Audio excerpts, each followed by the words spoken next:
합니다. 그리스도님 참여합니다. 모두 앉으십시오. 참미 예수님, 사순 제1주일을 시작하면서 우리는 독서와 복음을 통해서 이제 유혹에 대해서 생각하게 됩니다. 이 사순식이 시작하면서 어떤 좋은 결심을 하는 분들이 계신데 얼마 가지 않아서 금방 유혹에 빠져서 결심한 바를 이렇게 제대로 지켜내지 못했습니다. 이제 이렇게 고백을 하는 경우도 있죠. 그래서 일주일에, 사순제 일주일에 먼저 예수님께서 유혹을 받으셨다라는 사실을 이제 우리에게 보여주면서 우리 자신도 예수님처럼 유혹을 이길 수 있다라는 그런 희망을 주는 것이 아마 오늘 복음의 뜻인 것 같습니다. 보통 공생활 하시기 전에 40일 동안 광야에서 이 단식을 하고 유혹을 받으신 이 장면을 보면서 세 가지 유혹으로 기록되어 있는 것에 많이 사람들이 초점을 맞춥니다. 그래서 첫 번째 유혹이 어떤 의미인지, 두 번째가 상징하는 게 뭔지, 세 번째는 뭘까? 이제 이걸 많이 이제 따지다 보니까 우리가 유혹에 대해서 또 집중을 하고 그 유혹을 이기신 예수 그리스도의 힘에 대해서는 이렇게 깊이 생각하지 못할 수 있다는 생각이 듭니다. 첫 번째 유혹에서 이제 빵의 유혹이라고 보통 부르는데 이것은 단순하게 인간의 기본적인 욕구나 이런 배고픔에 대한 이야기에 그치는 것이 아닙니다.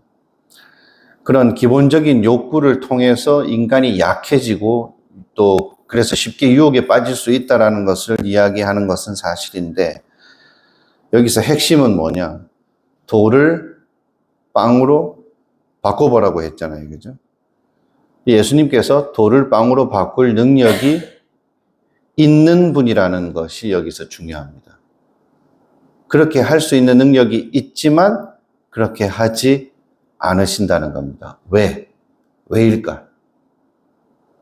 배가 고프니까 돌을 빵으로 바꾸실 수 있는 분이 간단하게 그렇게 해가지고 조금 허기 달래는 게 그게 무슨 큰 죄가 되나? 이렇게 생각할 수 있죠. 당신이 가지고 있는 능력으로 진수성찬을 짠 하고 차려서 막 즐기는 것도 아니고 40일을 굶었는데 돌을 빵으로 살짝 바꿔서 조금 요기하는 게 그게 뭐가 중요하냐? 이렇게 볼 수 있다는 겁니다. 여기서 핵심은 뭐냐면 아주 작은 일에 있어서도 예수님께서 신적인 능력을 자기 자신을 위해서 사용하지 않는다는 겁니다. 그러니까 이기적으로 사용하지 않으신다는 겁니다. 예수님이 남을 치유해주고 살려주고 구해주고 하실 때 신적인 능력을 쓰셨어요. 5,000명을 막 먹이시고 죽은 소녀를 막 살리시고 그랬지만 당신 자신을 위해서는 그것을 사용하지 않는다는 것입니다. 그래서 십자가에 못 박히셨을 때 기억해 보시면 막 조롱 받잖아요. 구세주라고 하면서 너 자신이나 구해봐라. 십자가에서 한번 내려와 봐라. 내려올 능력이 있지만 안 내려오신 거예요. 그래서 초인적인 능력을 가지고 계신데 그것을 사용하지 않으신다는 겁니다. 그래서 첫 번째 우리가 집중해야 할 것이 예수님께서 할 수 있는 일을 하지 않으셨다라는 겁니다. 그 이유가 하느님께서 주신 그 능력을 이타적으로만 사용하시고 끝까지 조금도 이기적으로 사용하지 않으시려고 했다라는 것을 우리가 기억해야 합니다. 두 번째는 성전 꼭대기에 세워놓고 뛰어내려 보라고 합니다. 결과적으로는 하느님을 시험하지 말라는 메시지가 드러나고 있습니다만 그 과정도 조금 볼 필요가 있습니다. 성전 꼭대기에 올려놓고 이렇게 뛰어내린다는 것은 이제 위험한 행동을 하는 것이죠. 그죠? 그래서 성전 꼭대기에 올려놨다는 것은 평소에 안전한 상태가 아니라 위기의 상태가 된 우리 자신을 생각할 수가 있어요. 자, 그런데 그 위기의 상태에서 하느님께서 구해 주실 거야. 넌 그렇게 평소에 믿고 산다며. 그러니 정말 하느님께서 구해 주시나 한번 보자. 이렇게 했기 때문에 하느님을 시험하는 일이 된 것이에요. 그런데 우리가 여기서 좀 생각할 것이 우리가 어떤 어려움을 겪거나 위기를 겪었을 때 하느님에 대해서 내가 생각하고 싶은 대로 우리가 알고 있는 하느님에 대한 여러 지식 중에서 내가 필요한 부분만 싹 골라내가지고 그게 하느님의 모습이다라고 규정 짓는다는 겁니다. 그러니까 내가 지금 이렇게 상황이 좀 어려우니까 하느님도 이해하실 거야. 내가 지금 요걸 지키지 못하는 것, 내가 지금 요 선을 좀 넘는 걸 하느님도 이해하실 거야. 좀 더 쉽게 얘기하면 하느님께서는 사랑이시면서 동시에 정의로운 분이잖아요. 그죠? 하나님은 자비로우시면서도 때로는 불의한 것에 경고하시고 벌도 주시잖아요. 그러니까 하느님이 어떤 분이신지 우리가 이렇게 종합적으로 알고 있는데도 내가 필요할 때, 자비가 필요할 때는 하느님 자비로운 분이시니까 용서해 주실 거야. 그러니까 하느님에 대한 해석을 자기 필요한 환경에 따라서, 자기가 처한 환경에 따라서, 자기 입장에 따라서 그렇게 마음대로 해석을 하는 것이죠. 그래서 성경 말씀에도 나한테 유리하게 느껴질 때가 있고 나한테 불리하게 느껴지는 말씀이 있잖아요. 그것처럼 악마가 예수님에게 두 번째 유혹을 할 때 성경 말씀을 인용합니다. 그렇죠? 그러니까 성경에 담겨져 있는 모든 말씀은 하느님으로부터 오는 말씀이다. 막 이렇게 대전제를 만들어 놓고 정작 실제로는 나를 불편하게 하는 것은 못 본 채 하고 나한테 유리한 건 그때그때 싹 골라먹는 거예요. 그래서 성경 말씀도 유혹의 재료가 될 수 있다라는 것을 보여주죠. 오늘 이 복음에서는. 그러니까 성경 말씀을 막 맹신하는 것처럼 막 성경에 대한 열정이 뜨거운 것처럼 막 하면서 실제로는 아주 간사하게 성경 말씀을 사용한다면 그건 하나님 뜻에 맞지 않는 방법으로 성경에 접근하는 거겠죠. 오늘 악마가 그 모습을 보여주잖아요. 그러니까 성경 노래하고 성경 그 자체를 찬양한다고 해서 끝나는 문제가 아니라는 겁니다. 성경 공부 좋아하시는 분들은 이 부분을 잘 귀담아 들으셔야 돼요. 악마가 예수님한테 성경 말씀을 인용했다라는 이 사실은 사실 아주 놀라운 일입니다. 그냥 이렇게 우리가 읽고 넘어가지만 가만히 생각해 보면. 그렇지만 예수님께서는 그 상황에 맞는 성경 구절은 그게 아니고 이거야 라고 말씀하시는 거죠. 그래서 두 번째 우리가 생각할 것이 하느님을 함부로 시험에 드는 건방짐에 빠지지 않으려면 잘 분별해야 되고 나한테 주어져 있는 특별한 환경을 핑계로 하느님의 뜻이나 성경 말씀을 자기 마음대로 주관적으로 해석해서는 안 된다는 겁니다. 세 번째, 높은 산에 올라가서 세상의 아름다움을 보여주면서 영광스러움을 보여주면서 나한테 엎드려서 경배하면 저 모든 것을 내가 주겠다 그럽니다. 이건 뭐냐면 사탄이 하늘나라는 하느님의 것, 이 세상은 내 거야 라고 지 마음대로 얘기하고 있는 거예요.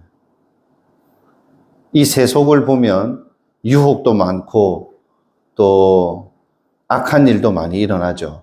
그래서 이 세상은 하느님의 지배에 있지 않고 사탄의 지배에 있는 것처럼 느껴질 때가 있어요.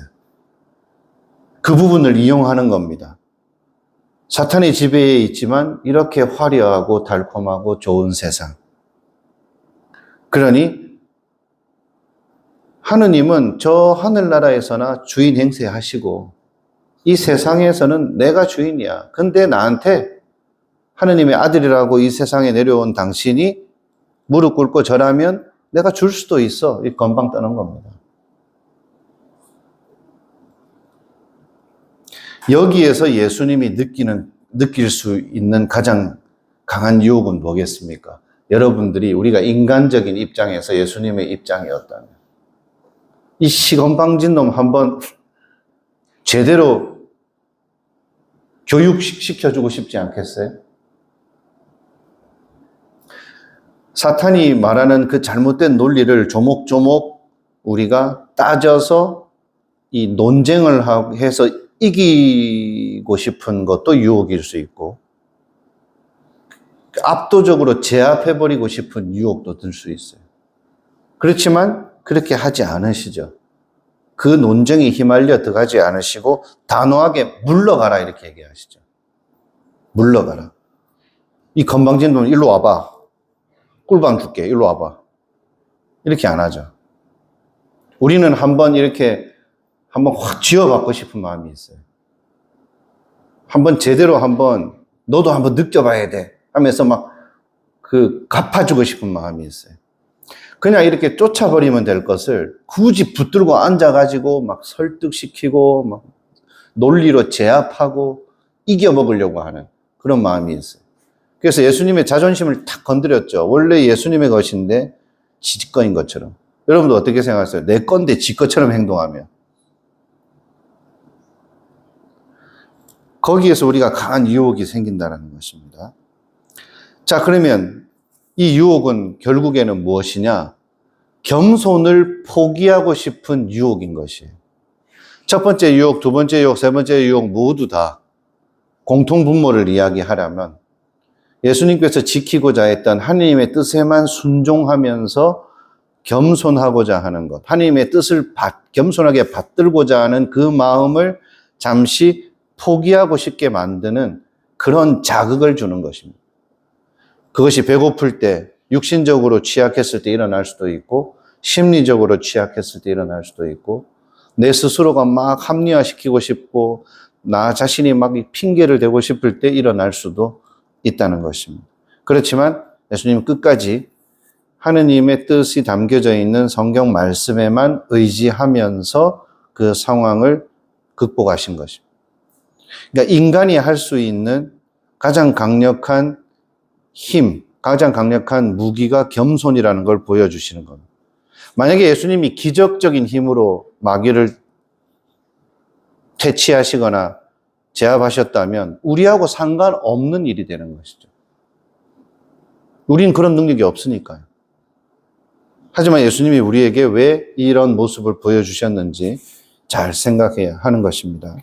일독서에 창세기 내용이 나옵니다. 아담과 하와가 하나님의 뜻을 알면서도 그 유혹을 이기지 못해서 순종을 버리고 불순종을 선택했습니다. 그 과정에서 하나님께서 먹지 말라고 해야 했던 그 선악과를 먹기로 결정하는 그 과정에서 마음속에서 일어났던 것들이 다양하게 우리가 묵상할 수 있겠죠. 자기 스스로 합리화하고 하나님께서 이해해 주실 거야. 어떻게 이걸 보고도 안 먹고 넘어갈 수가 있겠어. 부터 시작해서 온갖 유혹을 합리화하는 그런 마음에 여러 가지 일들이 일어나고 있었을 겁니다. 마찬가지로 우리도 뭔가를 좀 제대로 해보려고 하면 오히려 더 크게 유혹을 느끼는 것을 체험하기도 하는데 이 사순 시기에 우리가 어떤 작은 것 하나를 실천하더라도 그것이 내 힘으로 내 능력으로 하는 것이 아니고 하느님의 도우심으로 내가 끝까지 겸손하게 그것을 하려고 할 때 그것이 가능해진다라는 것을 생각하게 해주는 오늘 복음 말씀입니다. 여러분도 사순 시기를 예수 그리스도의 겸손과 함께 힘차게 시작하도록 합시다.